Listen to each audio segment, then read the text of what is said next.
pena siapa yang tetap bisa bertahan mengambang di atas permukaan air sungai ini? Fathabata qalamu Zakaria.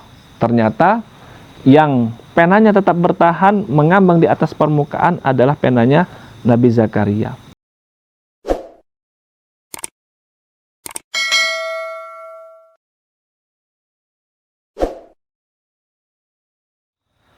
Assalamualaikum warahmatullahi wabarakatuh. Bismillahirrahmanirrahim. Alhamdulillahirrabbilalamin. Wassalatu wassalamu ala sayyidil mursalin wa ala alihi wa sahbihi ajma'in, amma ba'du. Dalam kesempatan kali ini kita coba untuk memahami daripada ayat Al-Quran yang kita ambil dari surat Ali Imran, dari ayat 33 sampai 63 daripada surat Ali Imran yang mengisahkan tentang Nabi Isa alaihi salam. Untuk referensi yang kita gunakan adalah kitab Tafsir Jalalain yang ditulis oleh Al-Imam Jalaluddin Al-Mahalli dan ditulis oleh Al-Imam Jalaluddin As-Suyuti. Menurut salah satu referensi, Al-Imam Jalaluddin Al-Mahalli ini menulis kitab Tafsir Al-Jalalain tidak sampai selesai. Beliau menulisnya dari surat Al-Kahfi kemudian sampai dengan surat An-Nas. Setelah itu ditambah dengan surat Al-Fatihah. Kalau menurut referensi ini berarti surat Ali Imran yang menulis tafsirnya adalah Al-Imam Jalaluddin As-Suyuti. Di ayat kita mulai daripada ayat 33 daripada surat Ali Imran yang menceritakan daripada Nabi Isa alaihi salam. Ayatnya, A'udzubillahi minasyaitonirrajim. Innallaha astafa Adama wa Nuha wa ala Ibrahim wa ala Imran 'alal alamin.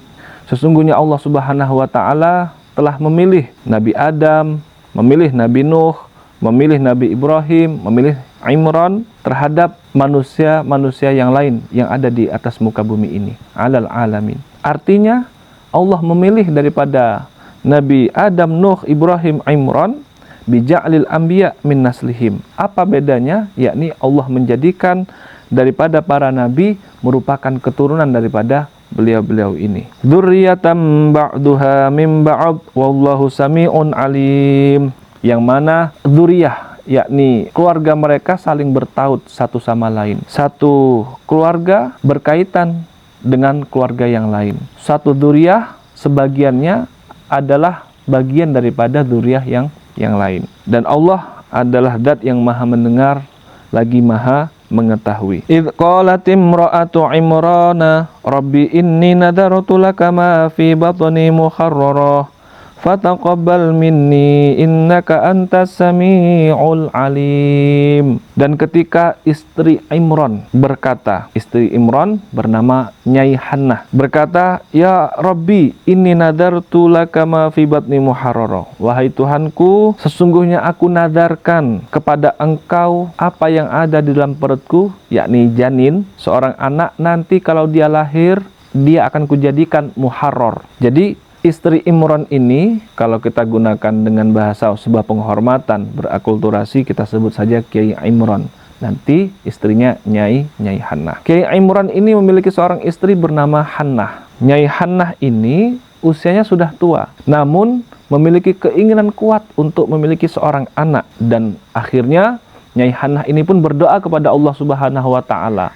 Berdoa kepada Allah untuk diberikan anugerah seorang anak, dan wa hasad bil hamli biha, dan Allah wa hasad bil hamli, dan Allah pun menganugerahi daripada Nyai Hannah ini dengan seorang anak. Allah mengijabahi daripada doa Nyai Hannah ini yang akhirnya kemudian hamil walaupun sebenarnya usianya sudah tua. Nah, ketika Nyai Hannah sudah hamil, Nyai Hannah ini bernadar kepada Allah Subhanahu wa taala untuk menjadikan anaknya nanti kalau sudah lahir dijadikan sebagai muharrar, yakni atiqon. Dalam tafsir Jalalainnya, atiqon khalisan min syawaghilid dunya li khidmati baitikal muqaddas. Anak yang lahir ini akan dijadikan sebagai khodim daripada Baitul Muqaddas, dijadikan orang yang mendedikasikan waktunya untuk kepentingan Baitul Muqaddas, yang akan terlepas daripada syawaghilid dunya. Begitu Nyai Hannah nadarnya kepada Allah Subhanahu wa taala. Fataqabbal minni innaka antas samiul alim. Maka terimalah ya Allah nadarku ini. Sesungguhnya engkau adalah zat yang maha mendengar Ailid doa, maha mendengar daripada doa. Al-alim, yang maha mengetahui terhadap niat-niat hati seseorang. Dan wahalaka Imran wahya hamil. Dan ternyata ketika Nyai Hanah ini hamil, suaminya Kiai Imran meninggal. Jadi suaminya meninggal di saat Nyai Hanah ini sedang hamil. Falamma wada'atha qalat rabbi inni wada'tuha untha wallahu a'lamu bima wada'at wa laysa dzakaru kal untha wa inni sammaituha Maryam wa inni u'idzuha bika wa dzurriyyataha minasyaitonir rajim. Kemudian falamma wada'atha, dan ketika lahir si jabang bayi, lahirlah anak apa yang dikandung oleh Nyai Hanah ini lahir. Ternyata yang lahir bukan anak laki-laki, yang lahir adalah seorang anak perempuan. Waladat hajariyatan, padahal wakanat tarju ayyakuna gulaman, yang lahir anak perempuan, padahal yang diharapkan oleh Nyai Hanah yang lahir itu adalah seorang anak laki-laki. Kenapa? Idlam yakun yuharraru ilal ghilman, karena sudah semestinya sebagai seorang muharrar yang akan dijadikan penjaga Baitul Muqaddas ini adalah seorang anak laki-laki. Ternyata Nyai Hanah sudah bernadar untuk dijadikan seorang muharrar yang harapannya ada anak laki-laki, yang ternyata lahir adalah seorang anak perempuan. Qalat, berkatalah Nyai Hanah mu'tadhiratan, beralibi, ya Rabbi, Rabbi inni wada'tuha untha, ya Allah, aku telah melahirkan seorang anak perempuan.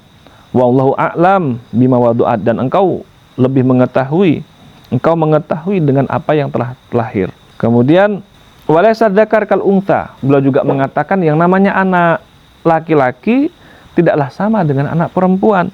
Allati wahabta li'annahu yuqsadu lil khidmah. Kenapa Nyai Hanah mengatakan namanya anak laki-laki tidaklah sama dengan anak perempuan? Karena sebelumnya kan Nyai Hanah bernadar agar nanti anak yang lahir ini akan didedikasikan sebagai khodim daripada Baitul Muqaddas, untuk berkhidmah kepada Baitul Muqaddas. Nah, wahya la tasluhu laha, itu kalau anaknya laki-laki. Kalau nanti anaknya perempuan, anak perempuan itu dikatakan la tasluhu laha, tidak layak, tidak pantas.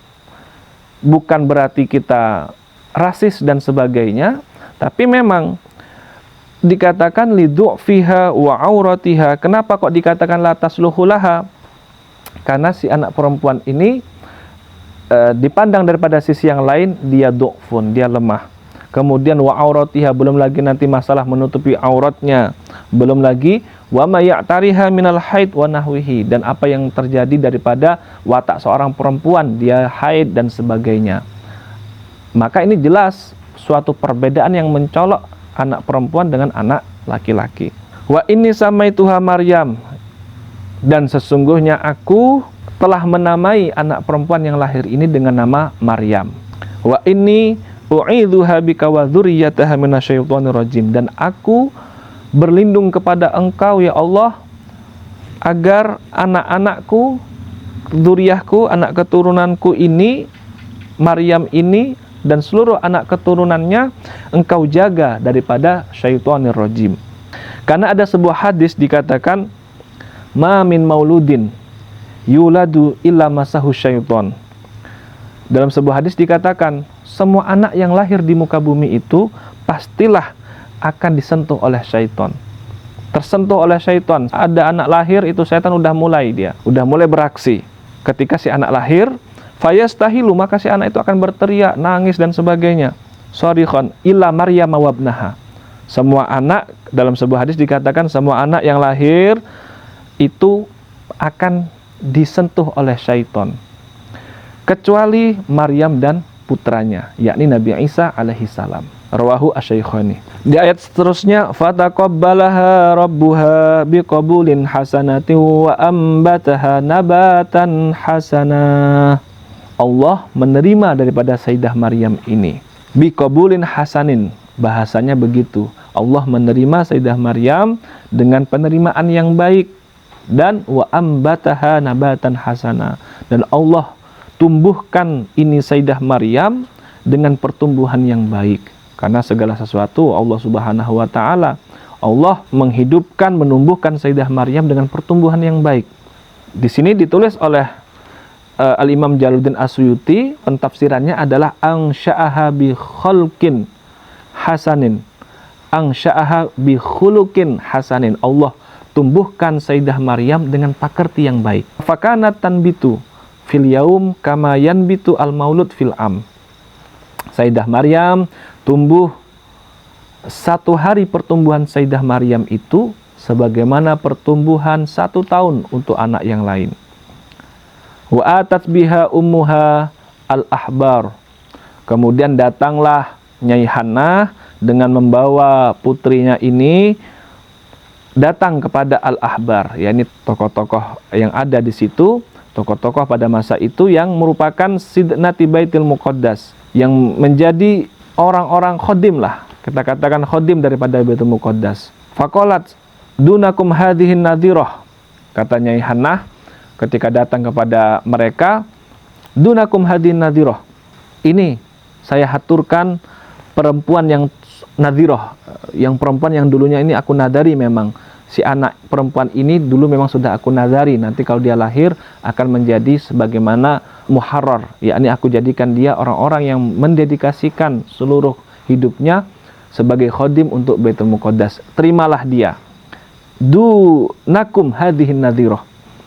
Akhirnya fatanafasu fiha, berebut mereka untuk memiliki, mengambil daripada Sayyidah Maryam ini. Kenapa kok mereka berebut? Oh, li'annaha bintu imamihim.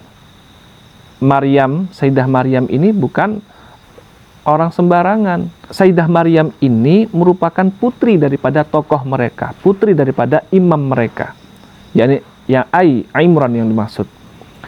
Faqala Zakaria, kemudian Nabi Zakaria, kita katakan ya Zakaria. Maka kemudian Zakaria berkata, kata beliau, ana ahaqqu biha, aku lebih berhak untuk memiliki si perempuan ini, si anak perempuan ini. Saya lebih berhak untuk memiliki, untuk merawat daripada Maryam. Kenapa? Li'anna kholataha indi, karena bibi Maryam ini adalah istriku. Jadi Nyai Hannah yang merupakan istri Imran, yang merupakan ibu daripada Maryam, memiliki saudari, yakni bibinya Sayyidah Maryam, yang merupakan istri daripada Zakaria. Jadi kata Zakaria, aku lebih pantas, lebih berhak untuk merawat daripada Sayyidah Maryam. Faqalu la, oh tidak bisa begitu, kata mereka. Hatta naqtari'a, kita harus melakukan sebuah undian. Siapa yang berhak, harus diundi. Yang paling berhak siapa untuk menerima, untuk merawat daripada Sayyidah Maryam ini. Fangtoliku wahum tis'atun wa ishruna. Pada waktu itu mereka berjumlah 29, wahum tis'atun 9 wa ishruna 20. Mereka berjumlah 29. Berangkatlah mereka ila nahril Urdun. Mereka berangkat ke sungai Urdun, ke sungai Yordania, yang merupakan perbatasan antara Israel dengan Yordania. Kemudian mereka datang ke sungai tersebut, ke sungai Yordan ini, wa alqu aklamahum, dan mereka melempar, menjatuhkan pena mereka. Pokoknya alat untuk menulis. Mereka lempar, mereka jatuhkan ke dalam sungai tersebut. Dengan perjanjian begini, ala anna man sabata qalamuhu fil ma' wa su'ida fa wa aula biha.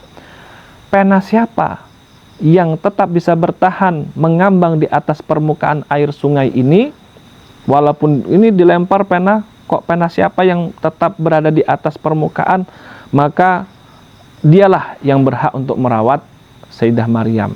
Fasabata qalamu Zakaria, ternyata yang penanya tetap bertahan mengambang di atas permukaan adalah penanya Nabi Zakaria.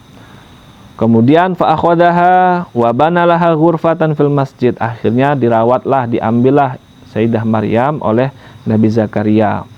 Kemudian dibangunkanlah tempat, sebuah kamar untuk tinggalnya Sayyidah Maryam, yang mana berdekatan dengan masjid, bisulamin la yas'udu ilaiha ghairuhu. Kemudian itu tempat, itu kamar, terdapat tangga yang tidak ada orang menaiki tangga tersebut kecuali la yas'udu ilaiha ghairuhu, selain daripada Nabi Zakaria.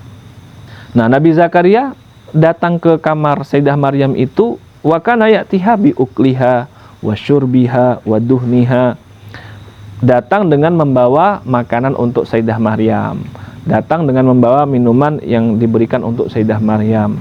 Kemudian juga dibawakan fakihatis soif fisyita wa fakihatis syita fisoif, dibawakan buah-buahan untuk Sayyidah Maryam.